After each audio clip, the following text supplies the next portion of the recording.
Oigan, chamacos, ya está nuestro psiquiatra de cabecera con nosotros. Ya estaban ustedes preguntando por él. Aquí está Aldo Suárez, doctor. ¿Cómo estás, Broso? Muy bien, doctor, a sus órdenes. Doctor. Bien, aquí muy contento, señora. Qué gusto, está? buen día. ¿Cómo está, maestro? Pierlo, será un placer Bien. siempre, señor. ¿Cómo están? Muy bien, doctor. Pues ¿Qué tiene usted para nosotros el día de hoy? el día de hoy no tengo cosas tan agradables porque hemos estado hablando de adolescencia y quiero... De cosas tan agradables como el suicidio y eso. Sí, no más.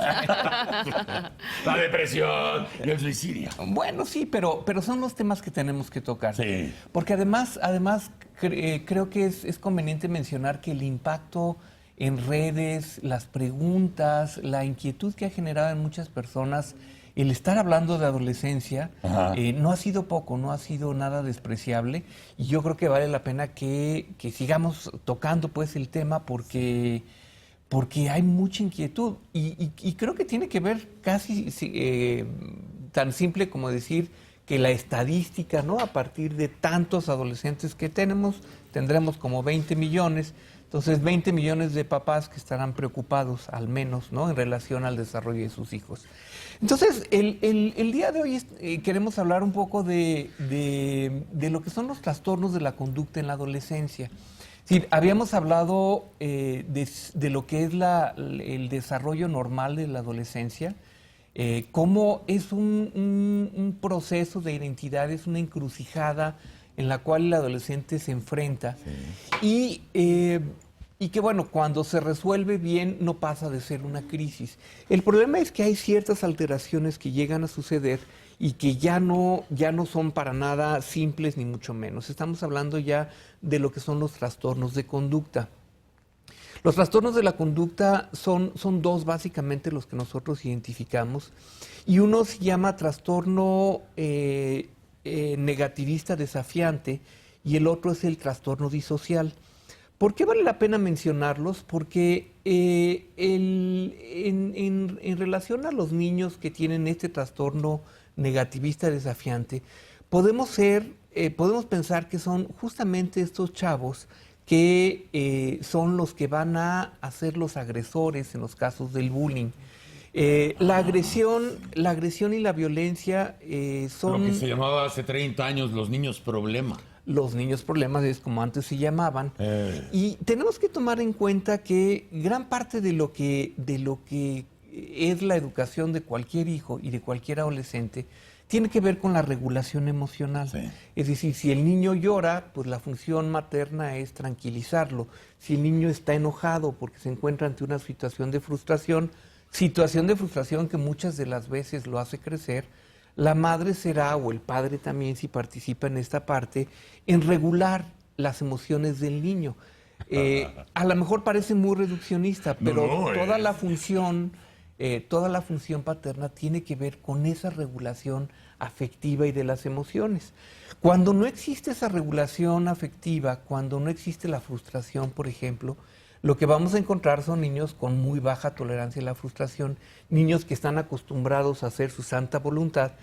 Y eso a la larga va trayendo muchos problemas de relación. Sí. Algo tiene que suceder para que nosotros entendamos que el mundo tiene una estructura y que en esa estructura, pues el chavo tiene que saber que hay reglas, ¿no? Pero ese tipo de puntos finos, ¿no? Es como afinar un piano. Sí. Porque además está visto en las estadísticas que los hijos mayores son generalmente los que pagan el pato más caro, ¿no? Porque los papás también se están inaugurando, entonces a la hora de afinar el piano, pues igual rompen 3 cuerdas, ¿no? Porque le dan más a la llave y ya con el segundo es ya, menos, el tercero menos, y hay como una especie de expertise, ¿no? De alguna manera, pero esto de tratar de administrar o ayudar a administrar las emociones de los hijos cuando los padres no tienen resueltas sus propias emociones o que no se pueden hacer ni siquiera cargo de sus emociones. Sí, pero fíjate, hay una cosa importante ahí. La noción de paternaje o de maternaje tiene que ver con esta chamba, que para muchos padres resulta muy, muy complicado decir, no, bueno, pues sí está tan bonito, ¿no? Sí está tan lindo, sí se ve tan bonito haciendo un berrinche, y no te estás dando cuenta que estás generando una situación complicada. Por ejemplo, en madres de este tipo de niños, ya sea con el trastorno negativista o el disocial, ahorita los voy a definir, encontramos madres que son muy complacientes, madres que son sobreprotectoras, complacientes, etcétera, y que, bueno, pues están cuidando. O que no quieren conflicto. O que no quieren conflicto y que generan poca frustración en los hijos, y al no haber esa frustración, pues los niños crecen sintiéndose los reyes del mundo. El trastorno negativista desafiante es un trastorno bastante frecuente. Se piensa que hasta el 5 al 7% de los adolescentes los tienen. Y son estos adolescentes que, más allá de la rebeldía típica del adolescente, tienen una conducta retadora con todas las autoridades. Y con autoridades se refiere a padres, a escuela, a sociedad, a comunidad. Y responden con todo con negativismos, anteponen el no para todo, y son estos chicos que están continuamente retando al sistema, desobedecen, sí, están desafiándolo, desobedecen deliberadamente, o sea, saben cuál es la norma, sí, pero van a desobedecer. Niños que están continuamente enojados, culpan a los demás de sus problemas, y desde luego participan en muchas peleas, y en rabietas de una forma recurrente. Y eso empezó de alguna forma. Eso empezó de alguna forma. Igual estamos hablando del papá o la mamá, pero después, si vemos la dupla, también, ya, si el niño de 4 o 5 años es la 7ª vez que se avienta al suelo a chillar porque no le quieren comprar su helado, y va el papá y lo levanta y le dice, ¡ya! ¿Por qué grita delante de la gente? Y le un día me vas a gritar a mí así. Sí. Un día me vas a pegar, nos vas a pegar a los dos. Y la madre al día siguiente le compra el helado. Y la mamá le compra el helado al día siguiente, después de que se aventó a chillar 7 veces en el piso porque estaba desafiando o el aguante del papá o el aguante de la mamá. Hay que recordar que ellos están viendo hasta dónde se puede estirar la liga. Claro. Sí. Y hay grupos de niños más vulnerables, por ejemplo, hijos de madres solteras o hijos únicos, que en cierta manera quizá a veces son como más consentidos, más se les tolera más en ocasiones. Sí, desde luego que este tipo de trastorno se da entre mayor disfunción familiar hay. Está bien demostrado, por ejemplo, que en casas uniparentales, si la madre tiene una actitud de autoridad suficiente, es suficiente con eso. O sea, idealmente qué bueno que hubiera un padre, pero si la madre tiene una noción clara de lo que es la autoridad, de lo que son los límites que tienen que establecerse, no importa si está sola, pero la disfuncionalidad, a lo mejor es mejor una mujer que esté sola a que esté esta mujer con un padre alcohólico, con un padre golpeador, etcétera, ¿no? Y que son los que van a, de alguna manera, reconocer también la frontera entre el desafío y la necesidad, ¿no? Exactamente. Porque a veces sí es un desafío, pero también a veces están necesitando algo. Claro, el punto en esto es que el adolescente va a estirar la liga hasta donde más pueda. Claro. Quiere conocer cuál es en realidad el último límite, ¿no? Hasta donde puede estirar la liga y hacer lo que le viene la gana. Entonces, esta parte retadora es común, pues todos los adolescentes lo van a hacer. En el trastorno negativista desafiante, el chavo continuamente lo está haciendo, continuamente está retando al sistema. Hay otro trastorno que es peor quizá, es el trastorno disocial. Muchas veces hemos hablado aquí de la personalidad sociopática o del trastorno antisocial de la personalidad. Bueno, el trastorno disocial es esto que se viene gestando desde edades muy tempranas y que tiene que ver justamente con una agresividad hacia todos, ¿no? Que destaca con mucha frecuencia, pero estos suelen ser niños que intimidan, que amenazan a los demás y que además no tienen la capacidad de sentir empatía. Es decir, no tienen la capacidad de ponerse en las emociones de los demás, en los zapatos de los demás, y son los niños que posteriormente Hasta van a que un ser... compañero les parte el hocico. No necesariamente, al contrario, el que les parte el hocico los va a empoderar de alguna forma y va a hacer que esta conducta se haga todavía mucho más patente. Estos son los grandes sociópatas, ¿no? Que después de algún tiempo habrá poco que hacer.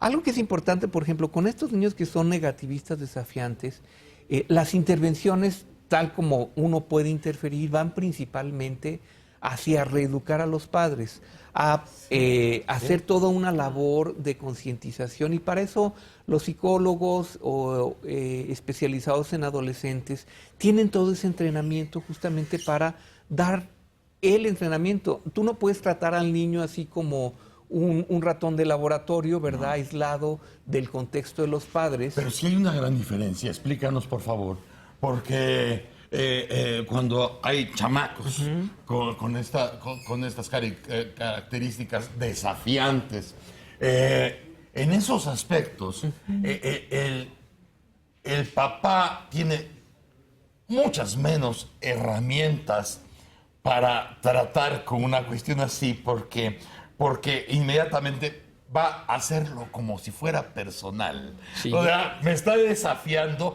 ¿Y quién es este idiota para desafiarme a mí si soy su padre? ¿No? El papá de este gaznápiro, ¿no? Pero la mamá, quizá por instinto, sí sabe que algo malo está pasando, pero siempre va a tener una reacción, si no la mejor, más prudente que la que puede tener un papá primerizo. Porque a lo mejor un papá que ya pasó por la primera y la segunda, ya más o menos sabe que no es personal. O sea, que no es un taxista mentándole la madre, es un niño desafiando. Sí, justamente el que hablemos de estos temas tiene que ver con la concientización, en el sentido de que el padre tiene que entender que eso que le está pasando al hijo es una conducta en donde lo está desafiando.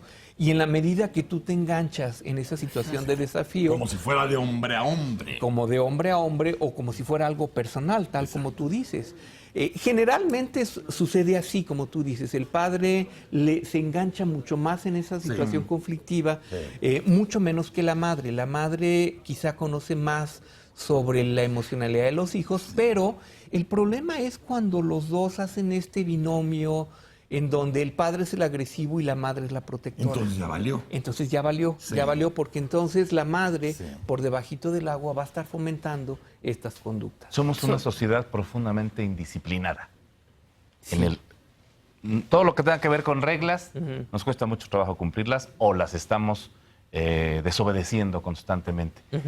¿Cómo se refleja todo este comportamiento actual de una sociedad que supuestamente ya es madura o integra varios elementos, ¿no?, en distintos momentos y edades, en cuanto a la formación y cuidado de estos detalles que tú estás observando ahora? Mira, yo creo que lo que es más importante de la sociedad actual, yo no sé si sea desordenada o no, indisciplinada o no.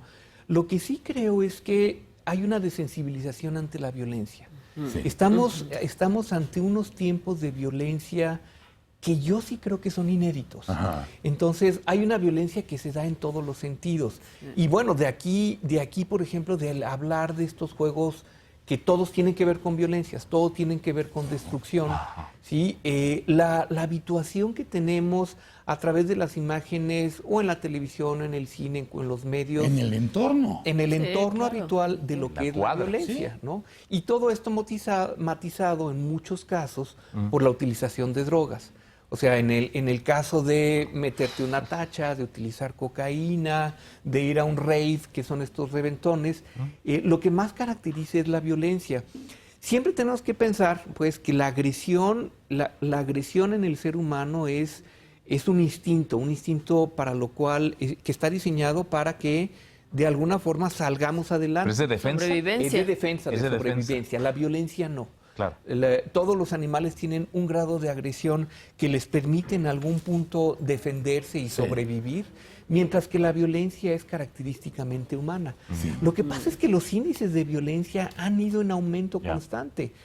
Hablando de adolescentes, por ejemplo, se tiene por ahí el registro que 19% de los noviazgos, ¿no?, tienen un componente de violencia. ¿Qué porcentaje? ¿No? 19%. Y ya es O sea, como normal, ya es nadie como se normal. sorprende, La quinta ya parte, es parte La casi la de- quinta parte de los noviazgos tienen un componente de violencia.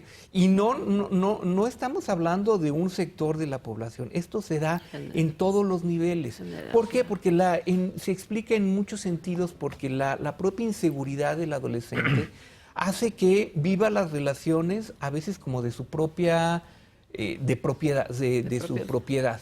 Y entonces esto genera pues que tengan muchos más celos, muchos más conductas de control sobre la pareja.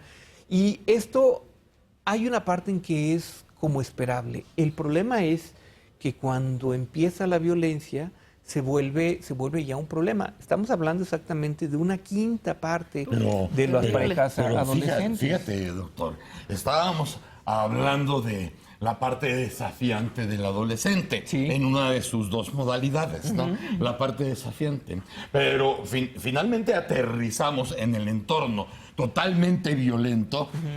Y haces la diferencia entre el reino animal en general, que tiene la capacidad de defenderse y agredir cuando se tiene que defender, y no de ser violenta como si es nuestra raza. Sí, claro. Nosotros sí engendramos la violencia y es parte del entorno. Ya por eso los niños no pueden salir a la calle. No puedes.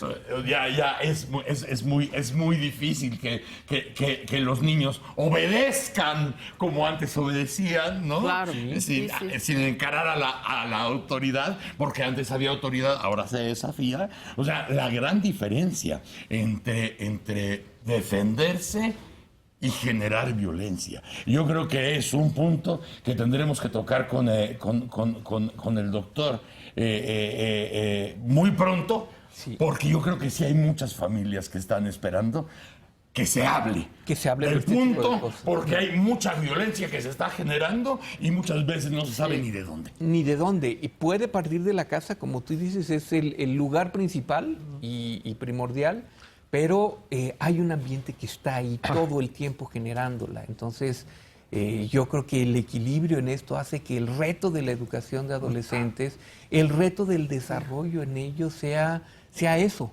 una disyuntiva en donde en el mejor de los casos puedes librar la adolescencia y librarla bien, esta encrucijada, o bien perderte, que ese es el gran riesgo. No. Casi nada importante el tema de... Ardua tarea. Importantísimo. Seguiremos hablando de adolescentes si no les aburre. Pues claro, es que qué disyuntiva. Imagínate, la disyuntiva está impresionante y ojalá el próximo martes sigamos con esto, porque yo creo que muchas familias se quedaron ya atoradas con ese rollo, porque muchas familias están pasando